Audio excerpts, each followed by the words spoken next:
انور السادات ما مسكش حاجه خالص. لو عايزين نعين دلوقتي نعين انور السادات نايب اول، اذا جينا بالسلامه المغرب هنشوف هنعين مين. ده كان سبب تعيينه، هم مسافرين المغرب. راحوا جاب بعد ما جبنا المغرب كانوا التعيين ده مش يوم ما عبد الناصر الله يرحمه لما توفى وديناه الجثه هيطلع من القصر بتاع الملك هلاقي الأم.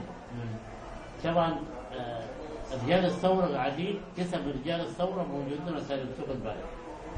هنا استاذ هيكل قال له يا اخوانا دلوقتي اللي هيمسك انور السادات. راح استاذ هيكل دخل في صناعه الشاهي ده، كتب البيان اللي وزعه للشعب. ايوه كتب وداه انور السادات، قال له تروح تعمل البيان في التلفزيون. في الوقت ده كان الاستاذ هيكل ماسك الاهرام، ماسك وزاره الاعلام، كان مكتبه في التلفزيون برضه. قال له يا جماعه الاستاذ هيكل تعالى معايا عشان نعمل بيان. راح نزلوا ركبوا معايا في العربيه.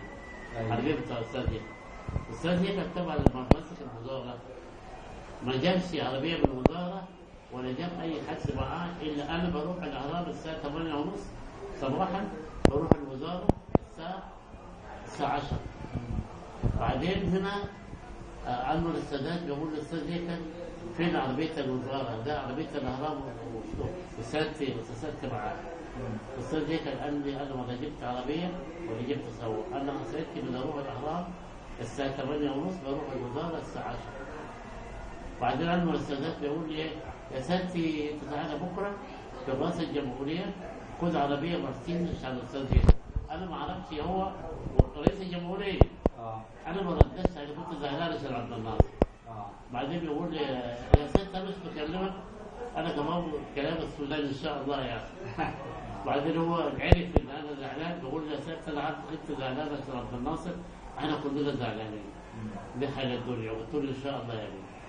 بعدين رحنا التلفزيون، استاذ هيكل وانور السادات طلعوا فوق يعمل بيان.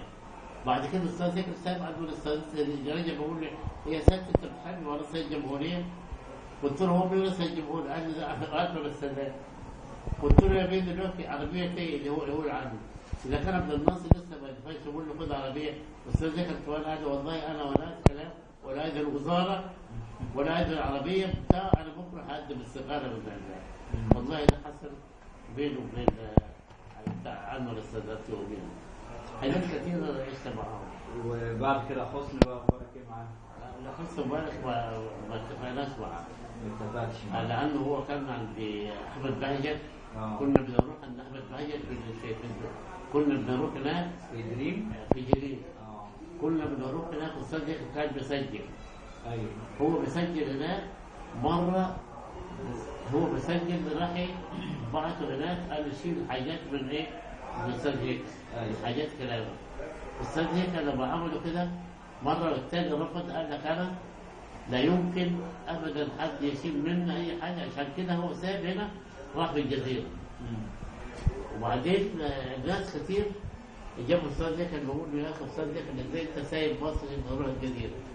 قال له انا في مصر ده يعني كنت بروح بقى بالبلاش. انا باخد فلوس الدنيا دلوقتي انا، بس انا ليا شرط ان انا كلامي اللي انا اقول ده لازم ما تشالش حاجه منه. عشان كده انا مستعد اتكلم في مصر، بس كلامي اللي انا اقول ده ما فيش حد يشيل حاجه منه. ده كل اللي حصل الاستاذ هيك. يا دوب دلوقتي رحنا الاهرام استاذ هيك، انا وهو رحنا الاهرام، اللي جاء البيب السباعي ده اللي في الاهرام. الاستاذ هيك هو اللي كان عيان في الاهرام. بعدين البيب السباعي اول ما مسك الاهرام يعني الاستاذ هيك عمل معاه حديث، وبعدين قال لازم تيجي في الاهرام عشان الناس يقعدوا معاه. الاستاذ هيك يا ست احنا الاثنين مش مشينا من الاهرام، لازم نرجع نروح نقعد مع سعد.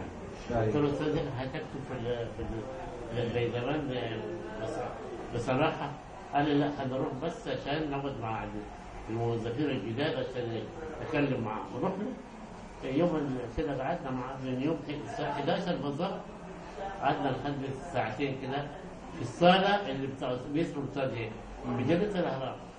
دلوقتي ما شاء الله اللي بيبقى السباعي بيجي عند الاستاذ هيك على طول. يمكن يرجع تاني، الله اعلم.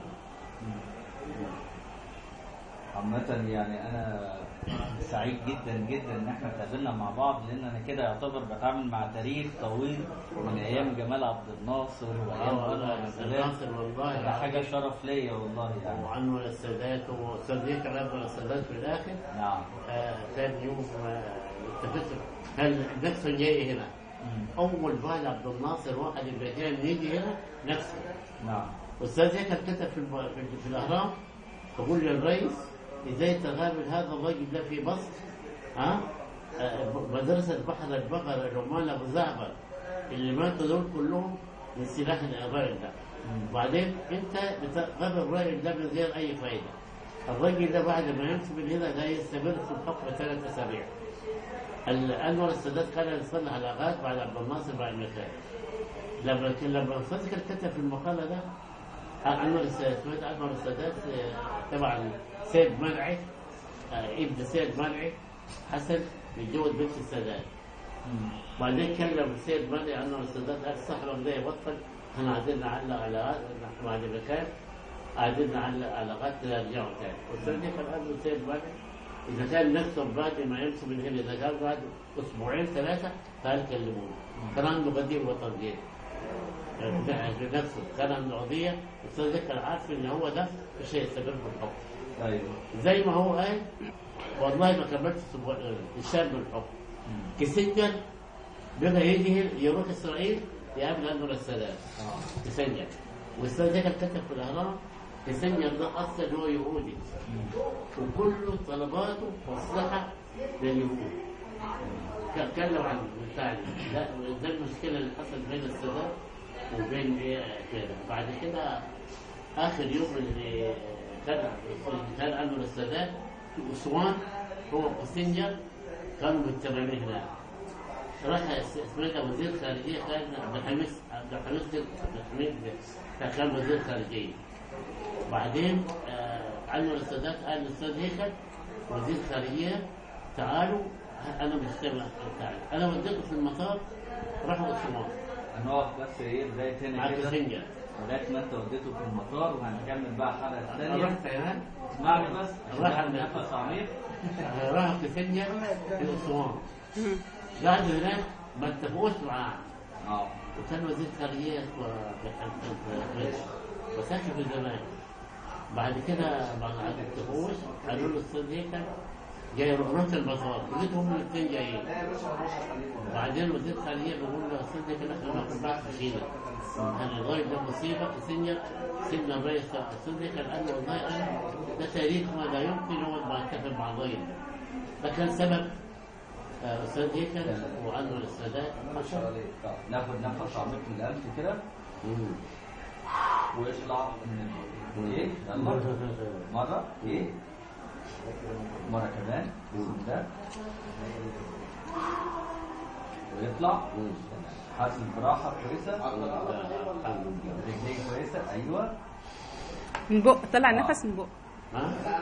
طلع النفس. ايوه طيب في اي الم هنا في القدم؟ حركها كده.